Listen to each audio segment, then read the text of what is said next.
Mga kasayan, yung nakaraan, paano gumawa ng test light o magkaroon ito. Siya kasayan na, yung nakaraan ha. Ngayon kasayan, ang gagawin, ang share ko naman sa inyo, ang magandang ano na, tester. Test light o tester light. Siya. Ngayon kasayan, ito na siya. Ito nga yung unang vlog natin, ito. 5 piso lang yung ano, yung halaga. Hindi ko pa to nagagamit kasi maliit yung pinaka-clip niya. Ito ha. Dati siya kasayan 200. Tapos 205, 5 piso lang yung diferensya. Ito siya. Ayan. Auto tester, carbo voltage tester. 3 to 28, 3 to 48 volts. Ito na siya, yung maganda ha. At share ko sa inyo kung ano kinagandahan niya. Dahil bali halos isang buwan ko na rin siyang ginagamit. 3 to 48 volts. Ito siya. Ang unang kagandahan nito kasayan, pag tayo magwa-wiring o maglilipat tayo ng mga pin, ito siya oh. Tutok mo sa may ano. Kayang-kaya niyang pangsungkit. Kayang-kaya na kagad siyang isungkit. Ayan siya. Halimbawa, ano, magbubunot tayo ng wire, ano. Yung susukitin natin, pagka, ano, dahil matuli siya, kayang-kaya niyang, ano yun, kayang-kaya niyang hugutin. Ito, isa sa number 1 na kagad na, ano niya, nakagandahan niya, pagka mag-ano tayo. Napakadali lang niyang, ano, pagka, ano, dahil matuli siya, madali lang siyang pagsikwat. Ito, matagal na to, ha. Yan. Dahil matuli siya, kayang-kaya siyang ano sikwatin. Ito matigas na yung ano, matigas na yung wire nito. Marami siyang kagandahan, you know. Okay, kasi matulis yung pinaka ano niya pagka magte-test tayo.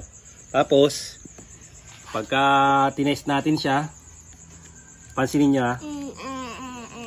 Pag nilagay natin dito, mag-iiba yung kulay niya pag nasa negative yung hinahanap niya. Pagka positive naman, ito siya oh.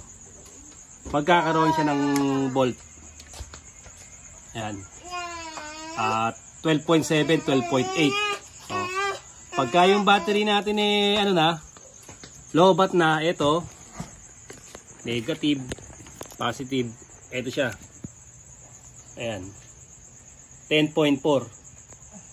Oh, ibig sabihin lobat na siya kasayan. Malalaman natin kung lobat siya. Pag nagkabaligtad naman, mag-iiba yung kulay. Ito siya. Oh. Lalabas yung green pagka negative. Pagka negative yung ating ilaw.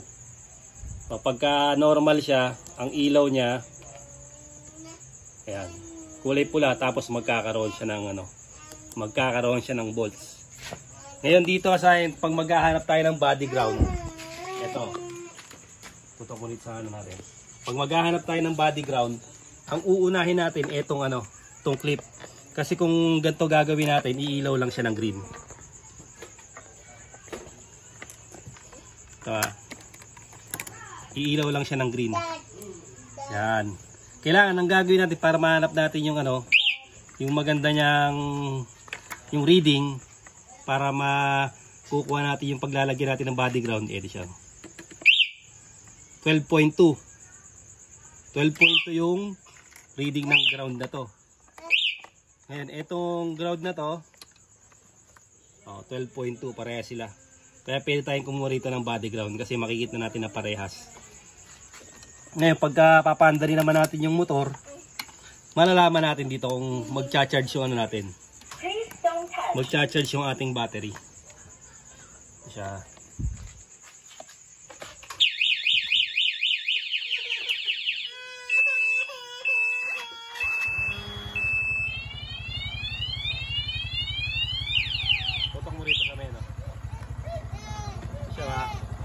Lalagay mo siya rito. Ayan. 12.2 para malaman mo kung nagcha-charge. Ayan siya kasali. Automatic malalaman nyo kagad kung nagcha-charge yung ano, yung ating ano, baligtad.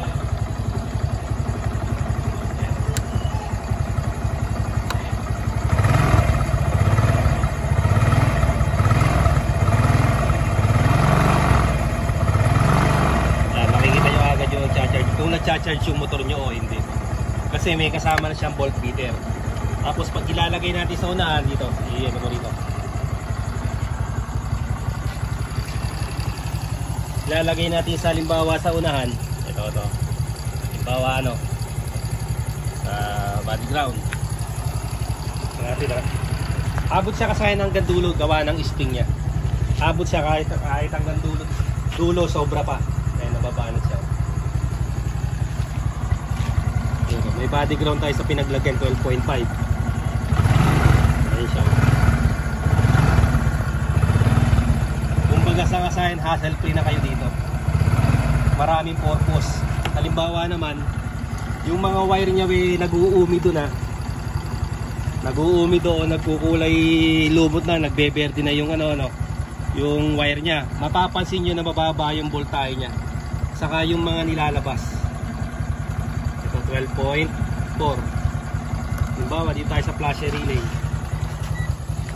Kabila.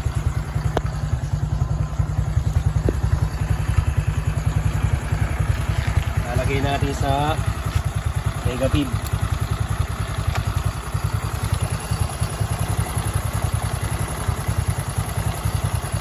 Negative, tapos tayo sa flasher relay.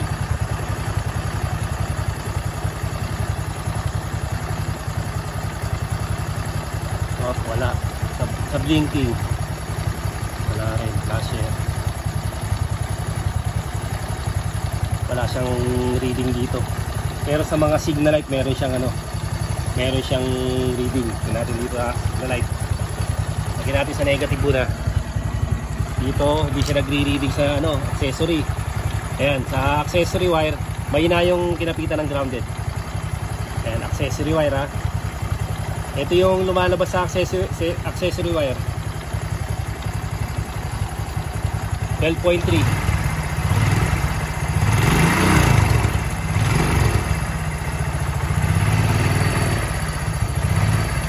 Ngayon, malalaman natin siya kung malalaman din natin kung nag-overcharge siya.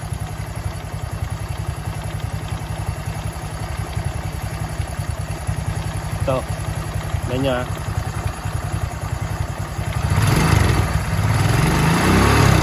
16.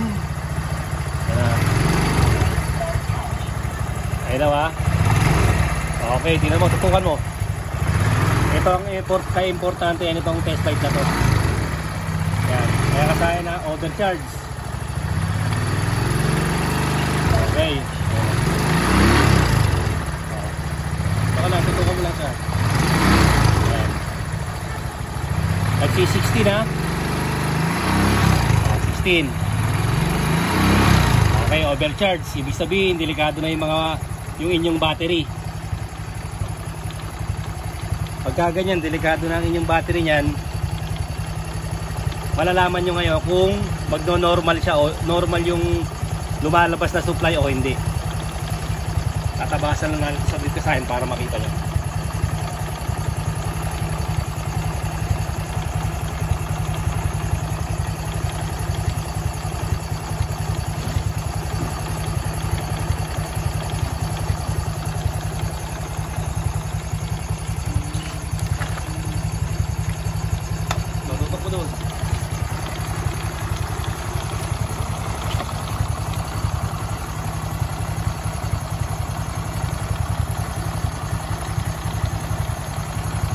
Ano naman ang ating cutter.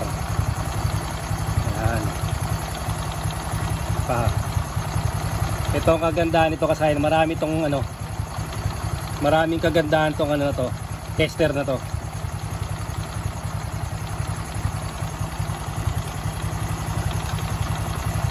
Yan siya.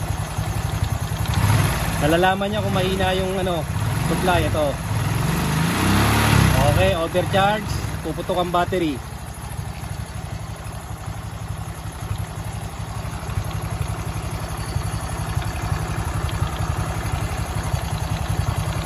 Nabit natin yung yung controller, yung kulay black.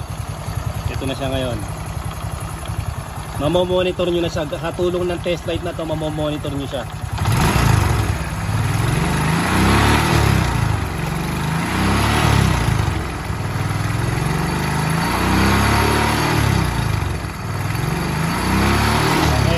hanggang 40 na lang siya mahigit.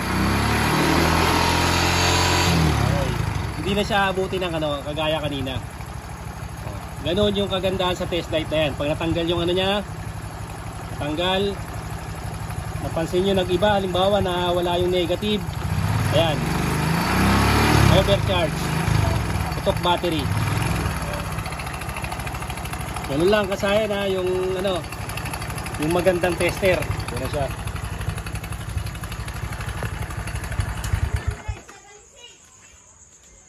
Sa unang aside, doon na yung pinag-anawan natin ha. Yung pinag-anawan natin sa unang vlog natin. Sa hindi pa nakapanood, bali, wala na kasi yung ano niya eh.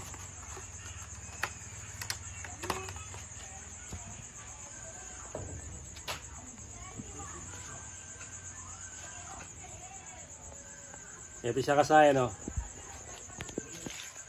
Yung inano natin na ano na test light. Ayan, yung unang ano natin kasaya na yung vlog natin. Diyan pinakita natin diyan kasaya, ito yung pamagat niya. Pinakita natin diyan kung saan yung pinagbilan natin ha. Dating 205 lang siya kasaya na, kaya lang yung tinignan ko uli siya nasa mga 250 na siya. Pero sulit na sulit naman to kasaya kasi marami kayong paggagamitan tsaka maiingatan yung motor nyo. Tsaka hindi lang sa motor, pati sa sakyan, pati sa truck kasi 3 to 48 volts na siya. Ayan siya oh. Yan ang kagandahan niya. Tapos nag-iiba yung kulay niya pag negative yung ano. Pag negative yung hahanapin nyo. Ayan siya oh. Pang car. Hindi lang pang car, pati pang motorcycle siya. Yun ang kagandahan nito. Ito, sigurado na kayo nas matibay. Pero pa kayong pantusok dyan. Tapos pakikita nyo yung ano kagad niya. Yung mga volts ng battery nyo. Malalaman nyo kung i-start ang sasakyan nyo o hindi. Pag test nyo pa lang, di na kayo maghahanap pa ng ganito. Ng multimeter para matest nyo yung hinahanap nyo. Hanggang dito na lang mga aksayan. Salamat sa panonood.